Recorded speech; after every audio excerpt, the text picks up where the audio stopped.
Bismillahirrahmanirrahim. Assalamualaikum warahmatullahi wabarakatuh, teman-teman sekalian. Kali ini kita akan membahas tentang perjanjian perkawinan. Perjanjian perkawinan, bukan akad nikah ya, perjanjian perkawinan. Jadi perjanjian perkawinan itu apa? Perjanjian yang dilakukan, nah, kalau dulu dalam Undang-Undang nomor 1 tahun 74 tentang perkawinan ya, pasal 29 ayat 1 bahwasanya pada waktu atau sebelum perkawinan dilangsungkan, kedua pihak atas perjanjian bersama dapat mengadakan perjanjian tertulis yang disahkan oleh pegawai pencatat perkawinan. Setelah mana isinya berlaku juga terhadap pihak ketiga sepanjang pihak ketiga tersangkut. Nah ini jadi perjanjian perkawinan ini dulu dalam UU 74 perjanjian yang dilakukan pada waktu atau sebelum perkawinan. Nah ini tentang apa? Ya tentang apa saja, yang penting tidak melanggar undang-undang dan hukum ketertiban umum, hukum norma agama dan kesusilaan. Nah ini bisa misalnya apa? Buat perjanjian untuk misalnya suaminya agar tidak poligami, misalnya istrinya buat perjanjian itu, kesepakatan bersama, atau perjanjian tentang apa misalnya tentang, nah yang banyak ini ya, tentang bagaimana perlakuan kedua belah pihak terhadap harta bersama. Nah ini pengurusan tentang harta bersama dalam perkawinan. Nah ini biasanya dituangkan dalam perjanjian perkawinan. Nah tadi ya, di peraturan lama dalam undang-undang perkawinan itu, perjanjian perkawinan ini dibuat pada saat atau sebelum perkawinan dilakukan. Nah tapi kemudian terakhir ada judicial review, ada yang mengajukan permohonan judicial review terkait dengan perjanjian perkawinan ini. Nah ini jadi ada seorang WNI yang suaminya orang WNA. Ini juga sebagaimana dulu waktu saya di Jerman, kalau kumpul sama ibu-ibu itu sering kan kita mengadakan kayak menjawab problem, saya mengadakan forum gitu ya, menjawab problem hukum dan sebagainya. Ada ibu-ibu yang curhat juga hampir sama dengan ini kasus judicial review ini.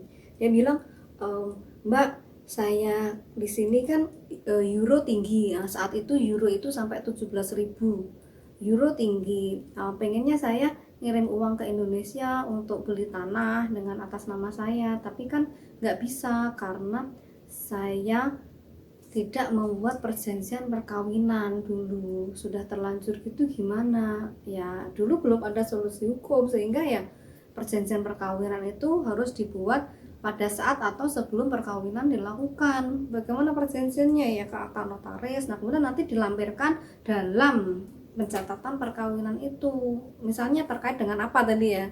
Nah biasanya terkait dengan bagaimana pengaturan harta bersama. Jadi misalnya bisa menuangkan dalam perjanjian itu, misalnya pihak istri punya hak atas hartanya sendiri, tidak menjadi harta bersama, bisa saja. Sehingga apa, dalam kasus tadi misalnya bagaimana istri WNI, suami WNA, ini kan nggak bisa beli tanah di Indonesia, tapi kalau dia punya perjanjian perkawinan, istri punya hak atas hartanya sendiri, ini dia bisa beli tanah sendiri di Indonesia. Nah kemudian akhirnya ada judicial review, ada yang mengajukan permohonan judicial review dengan kasus seperti ini. Dia wanita Indonesia WNI ya, kemudian suaminya orang asing, dia mengajukan judicial review bagaimana kemudian perjanjian perkawinan ini bisa dibuat setelah perkawinan berlangsung. Jadi misalnya dulu waktu nikahnya awal,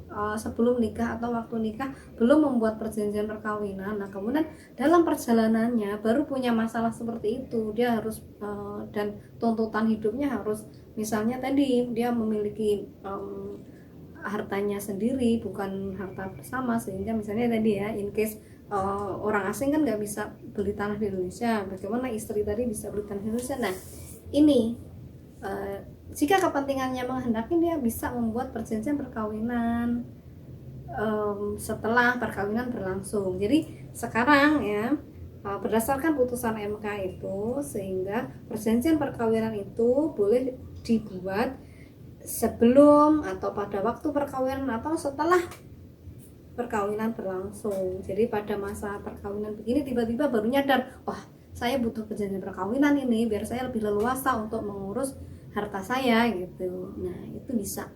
Ini terkait dengan perjanjian perkawinan ya, ada riset terkait ini. Di masyarakat itu belum banyak yang membuat atau melakukan perjanjian perkawinan ini. Jadi di Sleman misalnya ya, ada penelitian di beberapa KUA di Sleman itu paling satu KUA itu 1 tahun cuma 4 yang melampirkan atau membuat perjanjian perkawinan di pencatatan perkawinan.